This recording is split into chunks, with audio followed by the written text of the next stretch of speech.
Hey guys, तो ये video specially मैं ग्रुप एक्सरसाइज के ऊपर बनाने वाली हूँ क्योंकि जब से मैंने एसबीआई पीओ का अपना जीडीजी का एक्सपीरियंस शेयर किया था, आप लोगों के काफ़ी सारे डाउट्स थे कमेंट्स में कि ग्रुप एक्सरसाइज कैसे होता है, कितने मिनट का होता है और इंग्लिश में होता है, हिंदी में होता है, एंड कैसा मेरा एक्सपीरियंस था, क्या क्या मैंने सीखा, तो मैं आपको सब इस वीडियो में बताने वाली हूँ।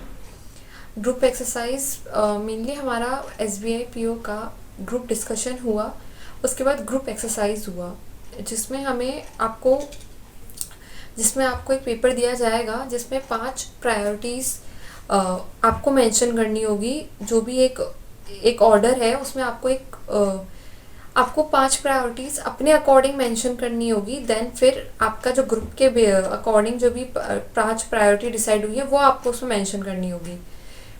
ये 5 ऐसी एक इंसिडेंट था जिसके बेस्ड आपको प्रायोरिटी वाइज एक काम करना था कि अगर ऐसा कंपनी में ऐसा हो चुका है कि दो लोगों के बीच में झगड़ा है तो पहले वो क्या करें, पहले झगड़ा सुलझाएं या फिर प्रोफेशनल पर्सनल लाइफ को दूर रखें, या फिर वो अपनी फीडबैक पे काम करें, या फिर वो एज अ टीम काम करें, अपने पर्सनल इश्यूज़ को अलग रखें।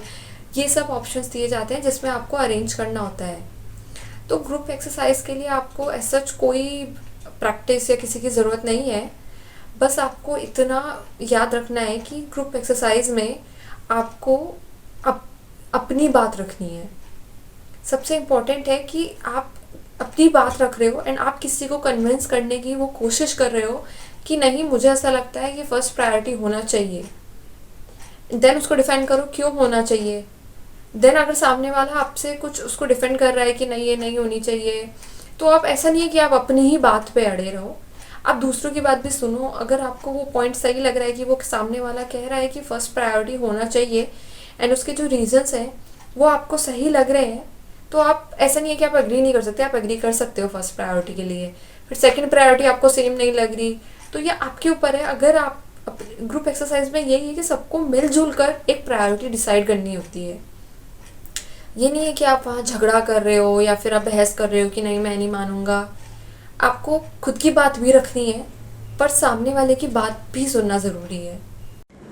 गाइडली फिर से एक बहुत अच्छा ऑफ़र लाया आप लोगों के लिए जो कि फ्री पीडीएफ है। इसमें आपको सारे टाइप की डीआई के क्वेश्चंस की वैरायटी मिलेगी, वो भी फ्री में।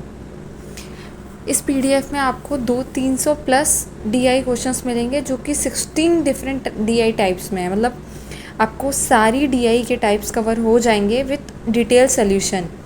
अगर आप किसी भी पीडीएफ को देखते हैं, उसका डीआई सॉल्व करने लगते हैं, तो कई बार ऐसा होता है आपके पास सोल्यूशन नहीं होता या आपको टाइम पता नहीं चलता, तो आप टाइम सेट करके उस डीआई को सॉल्व करने की कोशिश कर सकते हैं एंड उसके बाद नहीं होती तो सोल्यूशन देख सकते हैं।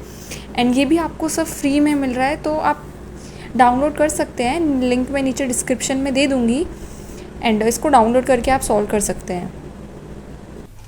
ग्रुप एक्सरसाइज भी एक इम्पॉर्टेंट है क्योंकि उसका भी एक 100 में से 20 मार्क्स का वेटेज वो कैरी करती है। एंड ये तो मैंने आपको बता दिया कैसे क्या होता है। दूसरी चीज़, सब लोग मुझसे ये पूछ रहे थे कि ये इंग्लिश में होता है हिंदी में। आपकी मर्ज़ी है, आप इंग्लिश में देना चाहो इंग्लिश में दो, हिंदी में देना चाहो हिंदी में देना चाहो, बाय लैंग्वेज देना चाहो, आप जो मर्ज़ी है आपका वैसे दो। कई होता है कि ग्रुप एक्सरसाइज में या जीडी में, दोनों में आपकी मर्ज़ी है, वो आपको ऑप्शन देते हैं कि आप इंग्लिश में देना चाहो इंग्लिश में, हिंदी में देना चाहो हिंदी में। क्योंकि क्या होता है, कई बार कई बच्चे इंग्लिश में जवाब दे रहे होते हैं, कई हिंदी में दे रहे होते हैं, कई इंग्लिश में कई हिंदी में, ये ऐसा ही चलता है। कई मिक्स दे रहे होते हैं, तो ऐसा कहीं कुछ लिखा नहीं गया है कि आप इंग्लिश में जवाब नहीं दे सकते या हिंदी में आप नहीं दे सकते, सबको इंग्लिश में देना है, ऐसा कुछ भी नहीं है। अब जिस लैंग्वेज में कंफर्टेबल हो, आप जिस लैंग्वेज में आपको लगे कि मैं इस लैंग्वेज में अपनी कम्युनिकेशन या अपनी बातें अच्छे से रख सकता हूँ या रख सकती हूँ, आप उस लैंग्वेज में दो। भले आप ये सोचो कि मैं हिंदी में बोलूँगा तो फिर इम्प्रेशन अच्छा नहीं पड़ेगा, ऐसा कुछ भी नहीं है। आप जो बोलोगे उस पे फ़र्क पड़ता है, उस बात की वैल्यू है। ये नहीं है कि आप इंग्लिश में बोल रहे हो हिंदी में बोल रहे हो, उस बात की वैल्यू है कि आप क्या कन्वे करना चाह रहे हो, क्या मैसेज है आपका। मैसेज जो आप बोलना चाह रहे हो वो ज़्यादा इंपॉर्टेंट है, ना कि आपका मीडियम आप इंग्लिश में बोल रहे हो हिंदी में बोल रहे हो। तो आप किसी में भी बोल सकते हो। एसबीआई के बाद मुझे काफ़ी कमेंट्स आने लगे कि आपने इंग्लिश में दिया हिंदी में दिया। ये कैसे देते हैं, आपकी जो मर्ज़ी हो, आप जिस लैंग्वेज में भी कंफर्टेबल हो उस लैंग्वेज में दो। बस ये बात ध्यान रखना कि आपको अपनी बात रखनी है, सामने वाले को कन्विंस करने की पूरी कोशिश करनी है एंड सामने वाले की बात भी सुननी है। ये दोनों चीज़ बहुत ज़रूरी है। एंड मीडियम कोई सा भी हो उससे कोई फ़र्क नहीं पड़ेगा। And thank you.